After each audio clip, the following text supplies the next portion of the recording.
7:07 de la mañana, muy buenos días, bienvenido a tu programa Nutrición y Vida, ya por fin en viernes. El día de hoy tenemos preparado para ustedes un programa más sencillón, de algunas ideas que te pueden ayudar a ser un poquito más saludable.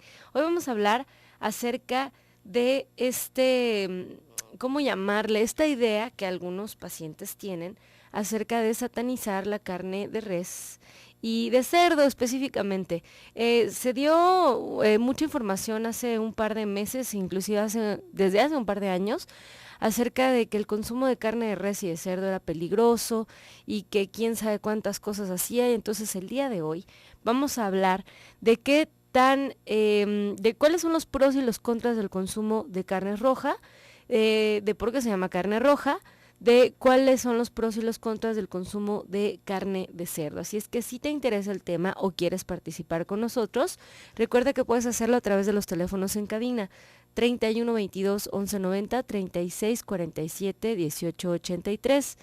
Mensajes por celular, escribe la palabra XEBBB, deja un espacio, escribe tu mensaje y mándalo al 30500. Puedes mandarnos un WhatsApp a través del 333 822-3208, seguirnos en Mujer el Sexto Sentido o en Twitter, en Radio Mujer 1040, también en el Twitter del programa, Nutrición Vida 1. Puedes descargar la aplicación móvil para escuchar Radio Mujer hoy en tu dispositivo Android de manera gratuita en Google Play. Y bueno, el día de hoy vamos a estar platicando acerca de la carne de res y de cerdo y les voy a platicar que me acabo de encontrar algo bueno y no puedo no compartírselos. Resulta que en la nueva edición de la revista de Diabetes vienen varios artículos, como siempre, muy interesantes, pero vienen además una lista de 20 alimentos que están prohibidos o que pareciera, vamos digamos, a quitarle el mito a 20 alimentos que de manera normal pareciera que están prohibidos cuando se vive con diabetes. Hoy vamos a hablar de eso porque la verdad es que es un artículo que vale mucho la pena. Nos vamos a ir de uno por uno, nombrándolos, yo creo que como en el tercer bloque del programa, porque habla, por ejemplo, del mango y del plátano y del chocolate y del huevo y de la pasta, que son alimentos que no, es que como tiene diabetes no se los come. Pues que créanme que no funciona así. En realidad el paciente que vive con diabetes es el paciente más normal del mundo, solo tiene que tener más cuidado que el resto, eso es todo. Pero me gustó mucho el artículo y la verdad es que se los quiero compartir porque está bastante reciente y vale la pena que lo tengamos siempre en cuenta para que dejemos de lado pues esta serie de mitos que luego nos gusta pues tener ¿cómo llamarle? Anclados en nuestras creencias, pero si nos mantenemos con la mente abierta al aprendizaje va a ser más fácil que podamos ser capaces de tomar decisiones saludables. Y bueno, hoy en Buen Viernes nos podemos ir, tenemos nuestra siguiente sección de viernes. A mí, honestamente, esta sección me gusta mucho porque es una sección en la que vamos a tener un postrecito saludable para que puedas librarla el fin de semana. Nos vamos con lo siguiente. Pasteles, chocolates, pan, brownies, smoothies, todo. Viernes nutricional y viernes social. ¡Woohoo! La semana anterior la semana anterior les di la receta de un pudín de chocolate muy sencillito para manos no muy expertas. El día de hoy les voy a dar otra receta de un pudín de chocolate para que se necesite un poquito más de conocimientos en la cocina, porque tiene más ingredientes, eso es todo. Lo estoy sacando de este librito que se llama Recetarios de la Salud, Diabetes, en su versión que dice edulcorantes, todo lo que se necesita saber. Créanme, es un librito que me costó 10 pesos y está muy muy bien enfocado porque no tiene nada de ingredientes que tengan azúcar. Entonces, para el paciente mexicano en general, viva o no con diabetes, resulta una muy buena opción. Entonces, un pudín para que quedes bien este fin de semana con los invitados que tengas, va a ser, ¿qué vamos a necesitar? 1/4 de taza de agua fría, un sobre de grenetina, media taza de agua hirviendo, 2/3 de taza de leche descremada en polvo, 3 cucharadas de cocoa sin azúcar, media taza de sustituto de azúcar en polvo, podemos utilizar el que se mantiene estable a temperatura alta, que es la sucralosa, media taza de extracto de vainilla, una pizca de sal, 3/4 de taza de hielo frappé y cocoa para adornar. Va de nuevo, 1/4 de taza de agua fría, un sobre de grenetina, media taza de agua hirviendo, 2/3 de taza de leche descremada en polvo, 3 cucharadas de cocoa, media taza de sustituto de azúcar en polvo, media cucharada de extracto de vainilla, una pizca de sal, 3/4 de taza de hielo frappé y cocoa para adornar. El primer paso es que tenemos que hidratar la grenetina con agua fría y se licúa con el agua hirviendo hasta que se disuelva. Como segundo paso, vamos a añadir la leche en polvo, la cocoa, el sustituto y el extracto de vainilla junto con la pizca de sal. Esto se tiene que batir durante 2 minutos. Con la licuadora encendida se agrega el hielo poco a poco hasta obtener una mezcla ligera y esponjada. Esto se vierte en un recipiente para servir y se deja cuajar durante 4 horas a temperatura ambiente. Al final se decora con la cocoa. Y pues bueno, es como si fuera una especie como de gelatina de chocolate que tiene una consistencia parecida a la de la nieve por el hielo y por la grenetina. Así es que bueno, ahí lo tienen. De hecho es la portada del librito, lo puedes decorar también con fresas si así lo quieres. Y pues es un pudín de chocolate que te puede servir de postre saludable para este fin de semana. Quédate con nosotros el día de hoy hablando de los pros y los contras de la carne de cerdo, de res, en tu dieta. Estás en el 1040 de AM, regresamos.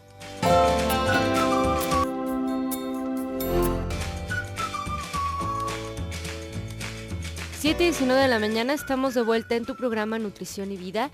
El día de hoy vamos a platicar acerca de la carne de res, la carne de cerdo. Y antes de seguir, quiero repetirles el pudín como nos lo están pidiendo. Creo que lo he repetido las últimas 3 semanas, pero ahí les va. Hasta les dije que la familia Casas me lo había pasado. Es de una página de una coach de nutrición que se llama Sascha Fitness. Sascha se escribe S-A-S-C-H-A, Sascha, como se oye. Sascha Fitness tiene muchísimas recetas sin harina y sin azúcar.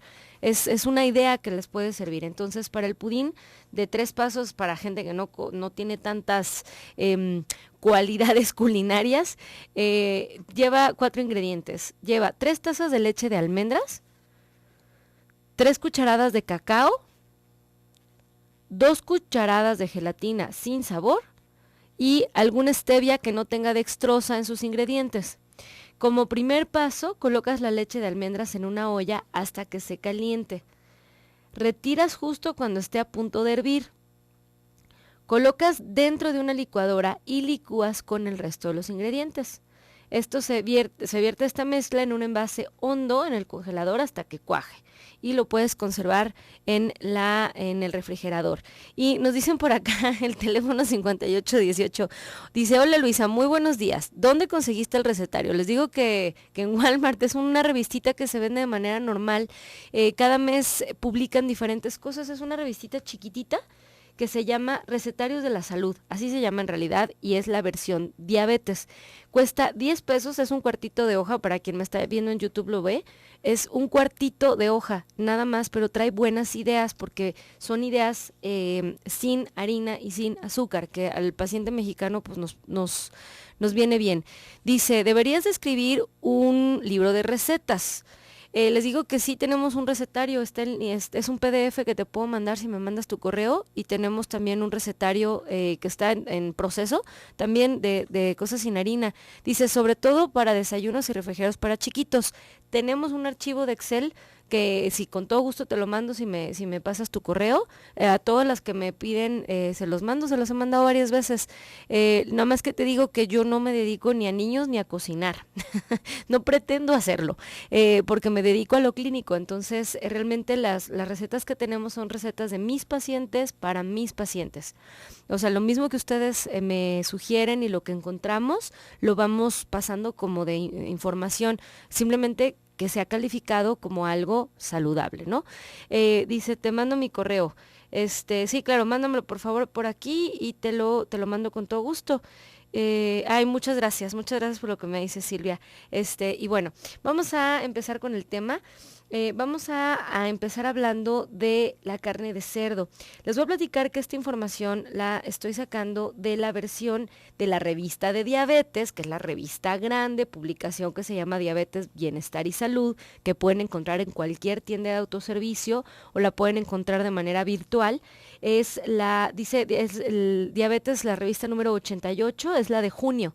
En la revista de junio hicieron una especie de análisis acerca de la carne de cerdo, que está muy interesante, está muy bien hecho y creo que nos puede servir de guía, sobre todo para no satanizarla, porque luego hay cosas que alguien nos dijo y ya no volvemos a cuestionar si eso es cierto o no, y empezamos a restringir nuestra dieta porque alguien nos dijo algo acerca de algún producto, específicamente de la carne de cerdo. Empezó a haber como mucha satanización del tema porque tenía clenbuterol y quién sabe cuántas cosas que, bueno, fue hace muchos años, créanme. Hay demasiadas regulaciones para el consumo de alimentos en México como para pensar que lo que nos están vendiendo esté contaminado. Ya hay muchas formas de hacer consumo de alimentos seguros. De entrada, hacer un establecimiento que esté pues avalado, asegurarte que las carnes, por ejemplo, tengan certificaciones TIF, por ejemplo, que te fijes en la fecha de caducidad del alimento y por supuesto que sea un lugar que esté limpio, ¿no? O sea, tampoco te vas a ir a una carnicería donde pues se ve el charco de agua afuera, donde la contaminación a lo mejor del bote de basura que está por ahí está cerca, etcétera. O sea, hay que buscar también dónde estamos comprando, ¿no? Pero bueno, la carne de cerdo, pues es una de las carnes más ricas, pero de las que se comen con menos confianza. Tenemos que saber si esto afecta o no a nuestra salud. Lo que podemos decir como primer paso, como número 1, es que no es tan grasosa como se creía. Además de ser una de las carnes que menos grasa tiene entre los músculos, gracias a la peculiaridad de encontrarse acumulada bajo la piel, a partir de 1980 se logró reducir hasta en un 31% la cifra que tenía de esta, gracias a los cambios que hubo en la alimentación de este animal. Ahora se alimentan con oleaginosas en lugar de con restos de comida, es decir, se alimentan de manera general con semillas, no con restos de alimentos, ¿no? Entonces la composición corporal de estos animales, pues por supuesto es de menor contenido de grasa. Ahora, como número 2, no solo contiene grasas malas, es decir, grasas saturadas, que son las que están contenidas en la mayoría en todos los alimentos de origen animal. La res, el pollo y el pescado tienen grasas saturadas porque vienen de origen animal. Pero no solo tienen eso. Contrario a lo que se piensa, los ácidos grasos mono y poliinsaturados conforman más del 60% de las grasas de este alimento. Puedes favorecerte de estos al elegir cortes de la zona interna, como el lomo, la espaldilla y la pierna, y consume con moderación los que se obtienen de la cabeza y la parte más superficial del cerdo, como el cuero y el tocino. Es decir, dependiendo de la zona de la cual estén cortando al animal, pues va a ser el tipo de composición que esta carne que obtengas, pues tenga.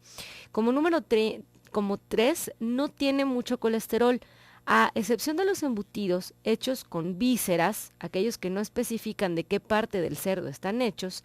La mayoría de los cortes no cubren ni siquiera la tercera parte de la ingesta diaria recomendada de colesterol. Para conservar este porcentaje es conveniente que evites los primeros y no estés capeando ni estés haciendo preparaciones fritas, ¿sí? Es muy importante que sepamos que la preparación de cualquier carne va a modificar su composición. Entonces, ni fritos ni empanizados, eso ya lo sabíamos, ¿no? Ahora, como número 4, la carne de cerdo no solo aporta proteínas, sin duda estos macronutrientes, uno de los mayores aportes que ofrece es este tipo de carne. La proteína es lo que vas a encontrar en las carnes. Además, es valiosa porque tiene algunas vitaminas que conforman el complejo B y minerales como hierro, fósforo, potasio y zinc, que ayudan a oxigenar el cuerpo, mantener una buena salud ósea y una presión arterial estable. Como número 5, por supuesto que es apta para niños. Luego, no sé en qué momento de la historia dejaron de darles de comer carne de cerdo a los niños. No hay ningún problema con los niños. Todo pequeño que ya esté incorporado a la dieta familiar puede consumirla.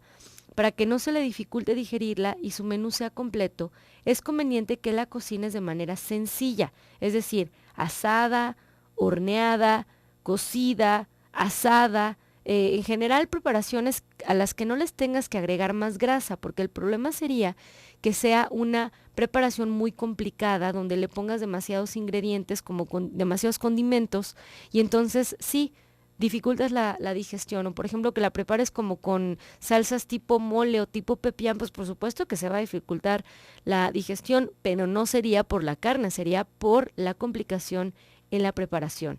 Ahora, es muy importante que la empieces a acompañar con una porción de cereales, como de arroz o de pasta o de puré de papa o de alguna verdura, o sea, que no sea solo la carne, sino que tenga algo que ayude a que la digestión se dé de manera regular. Ahora, ojo, no genera enfermedades intestinales. Esto solo ocurre cuando la carne ha sido contaminada con microorganismos durante su proceso o durante su manejo o durante su cocción. O sea, pero esto aplica para cualquier alimento, no crean que solo para la carne de cerdo. Solamente que haya sido contaminada puede crear o puede ocasionar problemas de tipo infeccioso, pues, o de ninguna otra forma pueden llegar los parásitos a nuestro cuerpo si no es a través de que hubo una mala manipulación, hablando específicamente del consumo de alimentos. Para disminuir este riesgo, evita consumirla en puestos callejeros. Lávate las manos antes de cocinarla y adquiérela en tiendas de autoservicio o carnicerías con instalaciones limpias y personal que lo maneje con higiene, que ya lo habíamos dicho, ¿no? En todos estos lugares donde hay cortes con estas como tablas de madera, donde cortan 17 tipos de carne, pues probablemente no es lo más adecuado. Pero bueno, quédate con nosotros, el día de hoy estamos hablando de la carne de cerdo, la carne de res y de cómo no satanizarla. Estás en el 1040 de AM, regresamos.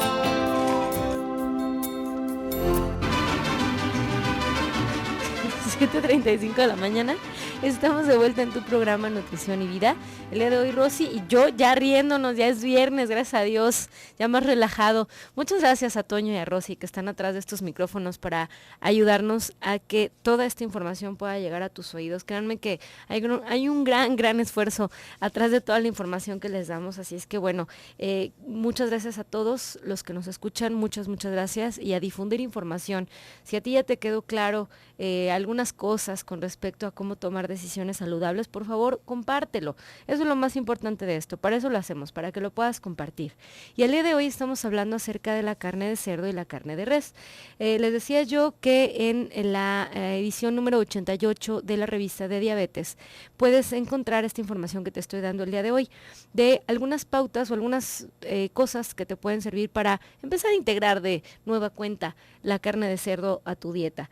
Les decía que una cosa interesante a considerar con la carne de cerdo es que, bueno, hay que comprarla en lugares donde esté limpia, que no tiene tanta grasa como pensábamos, que hay algunos cortes que pueden ser realmente muy altos en grasas tanto mono como poliinsaturadas. No es considerada una carne blanca, ojo. Aun cuando hay cortes que tienen un color rosa grisáceo, los productos de cerdo se consideran carne roja. Y por ello es importante que sigas las recomendaciones de consumo que se hacen de esta, es decir, incluirla 1 o 2 veces en el menú en la semana y alternar su ingesta con otro tipo de carnes o guisados hechos, por supuesto, siempre con verduras. Es muy importante considerar esto.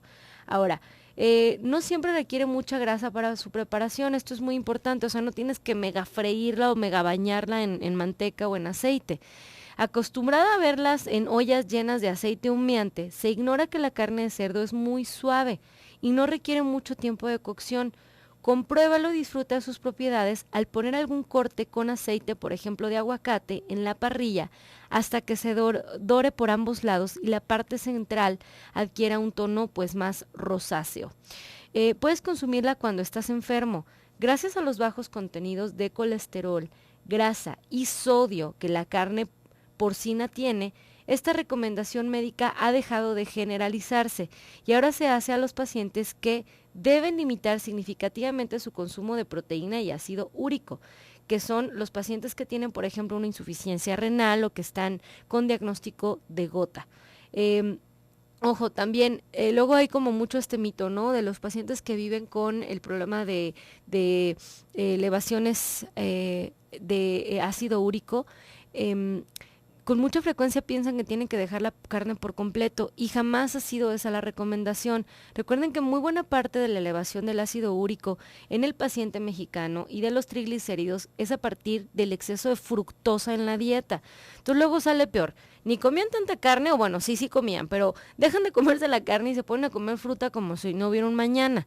Y entonces sale peor, ¿no? Porque luego ni dejan el refresco y donde en realidad el problema es el exceso de frutas en la dieta, el exceso de refrescos y luego empiezan a perder masa muscular porque dejan de consumir proteínas. Entonces, el problema radica en no tener un balance en la dieta. Entonces, si tú traes un problema de elevación de ácido úrico, no tienes por qué satanizar la carne y tienes que buscar un equilibrio de la mano de tu médico y de un profesional de la nutrición, que honestamente somos más expertos en explicarle al paciente cómo hacerle que la lista que un médico te pueda dar, porque además te voy a decir, el médico ni tiene tiempo de explicarte la dieta porque no se dedica a eso. El médico se dedica a hacerte la revisión completa, a ser, digamos, que el que lleva la batuta de tu tratamiento, pero en el día a día los nutriólogos somos los que te podemos ayudar a la toma de decisiones, así es que busca apoyarte de un profesional de la nutrición.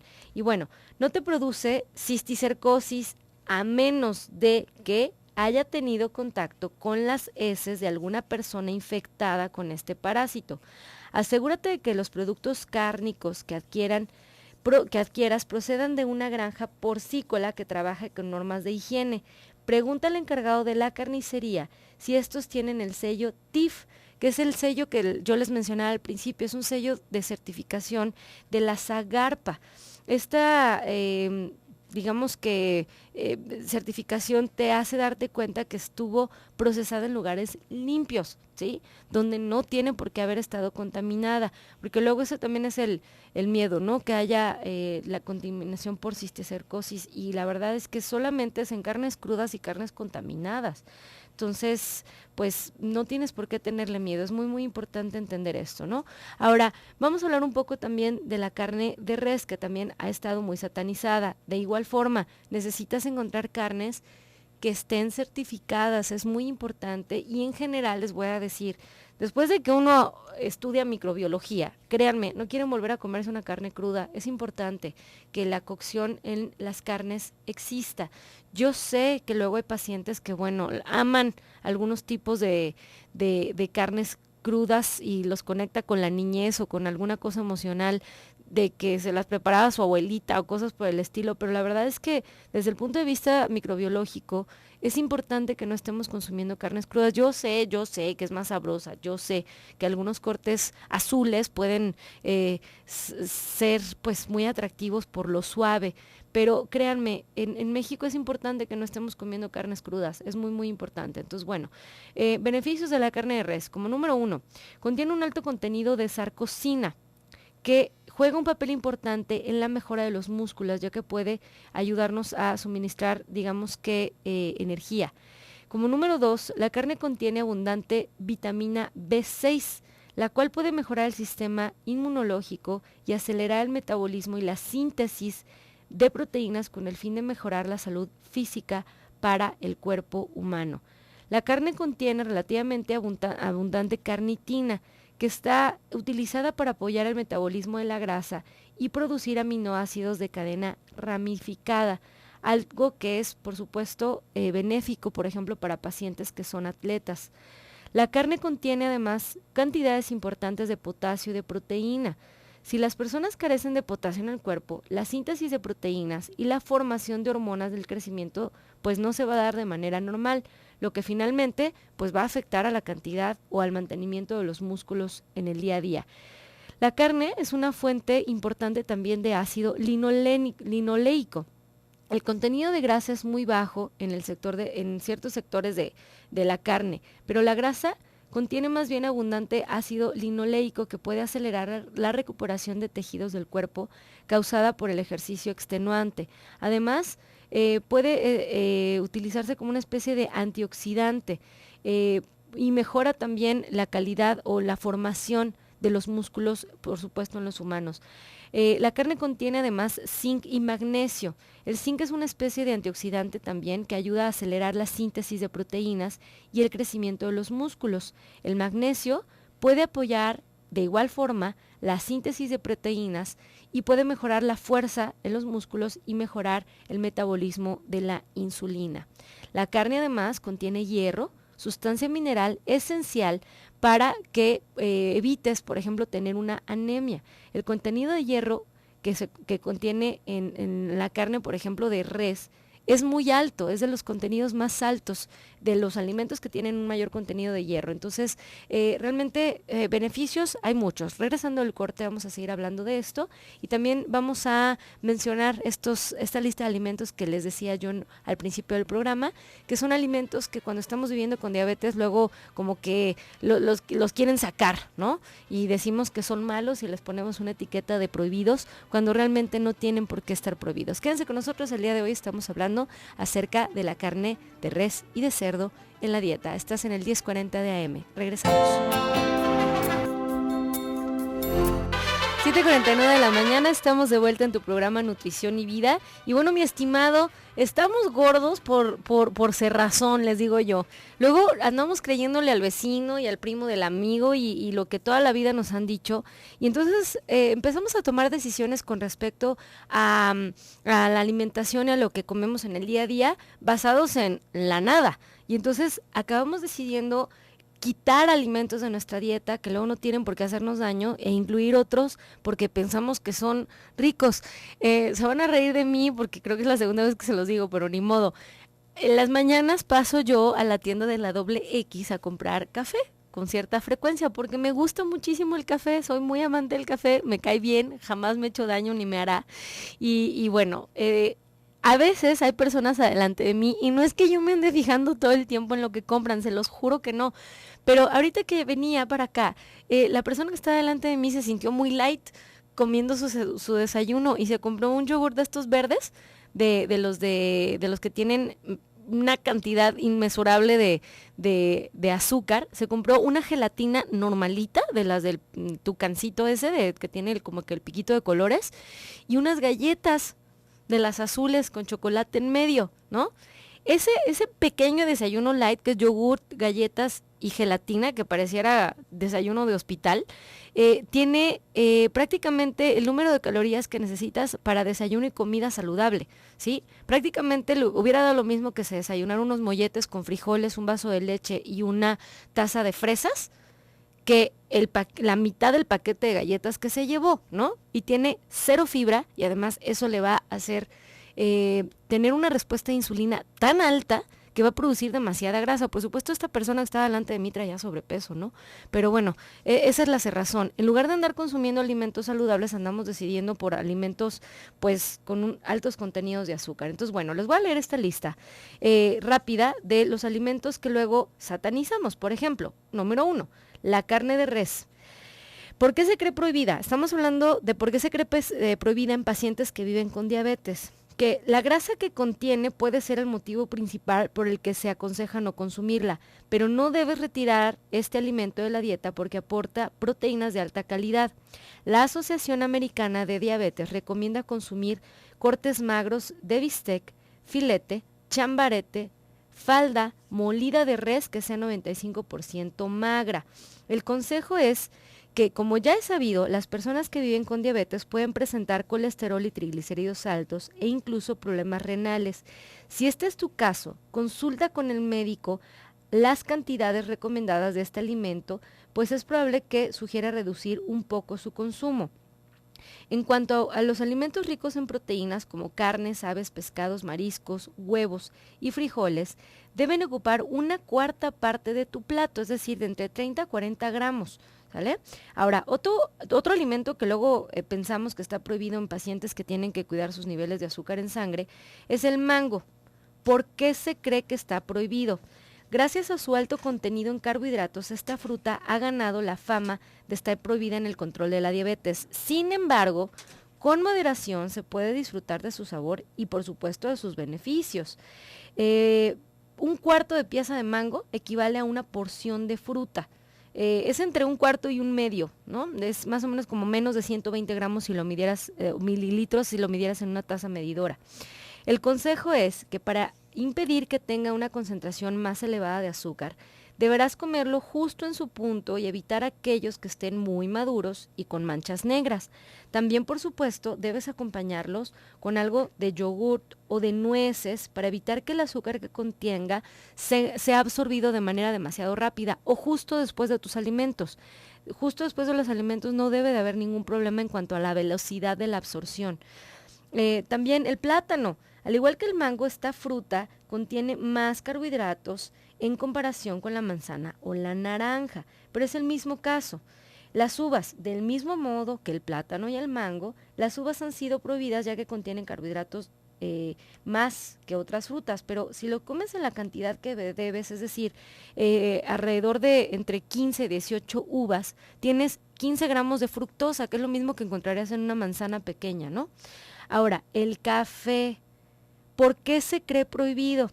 La principal razón por la que se piensa que el café no debe ser consumido por personas que viven con diabetes es la cafeína, compuesto que, de acuerdo con la Federación Mexicana de Diabetes, disminuye la sensibilidad de la insulina, lo que en consecuencia provoca un mal control de los niveles de glucosa. No obstante, este efecto solo se obtiene al beberlo de forma excesiva, por lo que deberás de beber una taza de café al día sin sufrir ninguna consecuencia en tu salud. Inclusive les voy a decir, hay varias normas oficiales mexicanas, pero en un exceso de café se considera más de 3 tazas de café al día. Por supuesto, café con cafeína, si te lo estás tomando descafeinado, pues no tiene ningún sentido, ¿no? O sea, no tienes problema. El café no es el único alimento que contiene cafeína, también los refrescos, el té, el chocolate tienen cafeína. Si te gusta mucho el café, el descafeinado puede ser una opción según la Federación para no alterar tus niveles de glucosa en sangre.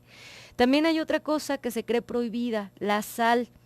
Ojo, el principal problema de la sal para las personas que viven con diabetes es su elevado aporte de sodio y sus efectos en la presión sanguínea. No obstante, este nutriente no puede ser eliminado por completo de la dieta porque cumple funciones importantes como controlar la presión arterial, el volumen sanguíneo y hace que los nervios y los músculos funcionen de manera adecuada. ¿Cuál sería el consejo?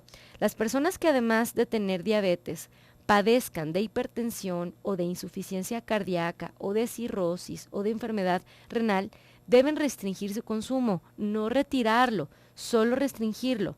Aquellos sin problemas de presión deben de ingerir alrededor de entre 2.300 o hasta 2.400 miligramos por día de sodio, lo que equivale a una cucharadita de sal. Quienes ya padecen de diabetes o hipertensión, la ingesta es prácticamente a la mitad, de entre 1.200 a 1.500 miligramos por día. Ahora, el pan, ¿por qué se cree prohibido? Lo cierto es que a pesar de que este alimento no está prohibido para personas que viven con diabetes, sí se debe de controlar su consumo para evitar que su gran contenido de carbohidratos te vayan a elevar la glucosa. A pesar de ello, los carbohidratos de ninguna manera deben de ser eliminados de la dieta de un paciente que vive con diabetes, ya que son el principal combustible que hace que el organismo funcione bien, cosa contraria a los pacientes que viven con una prediabetes. Ojo, con los pacientes que están viviendo con prediabetes o resistencia a la insulina, que es lo mismo, tienen que moderar mucho su consumo tanto de ejercicio como de carbohidratos, ¿sí? El paciente que vive con diabetes es otro tema, créanme, son pacientes completamente diferentes en cuanto a su tratamiento. Entonces, bueno, ya les hice algunas recomendaciones de alimentos, vamos a seguir hablando de estos porque honestamente me parece un artículo bastante interesante. Gabriela Sainz nos dice, ¿qué diferencia hay entre la flor de sal y la sal de grano? No tengo ni la menor idea, Gaby, me lo dejo de tarea, lo he estado viendo últimamente, lo de la flor de sal, no sé qué es. Y dice que sí es cierto que es mejor la flor de sal, no tengo idea, pero me lo dejo a tarea porque, no sé que está de moda, porque es un término que estoy escuchando, te voy a decir, los últimos 15 días.